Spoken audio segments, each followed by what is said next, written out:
যেতিয়া আমি ওযু কৰোঁ ওযু কৰাৰ আগত এটা দোৱা আছে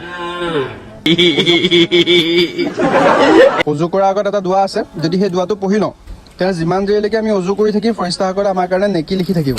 সেই দোৱাটো কি হয় বিসমিল্লাহি আলহামদুলিল্লাহ বিসমিল্লাহি আলহামদুলিল্লাহ আচ্ছা আমাৰ নবীৰ নামটো কি হয় হযৰত মুহাম্মদ সাল্লাল্লাহু আলাইহি ওয়াসাল্লাম আচ্ছা আমাৰ নবীৰ সকলোতকৈ ডাঙৰ পুত্ৰজনৰ নামটো কি আছিল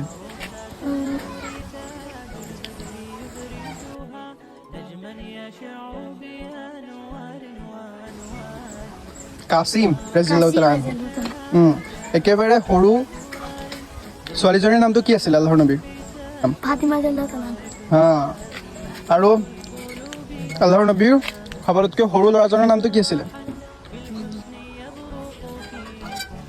হযৰত ইব্ৰাহিম ইব্ৰাহিম ৰাদিয়াল্লাহু তাআলা ঠিক আছে মনত ৰ'বনে মনত ঠিক আছে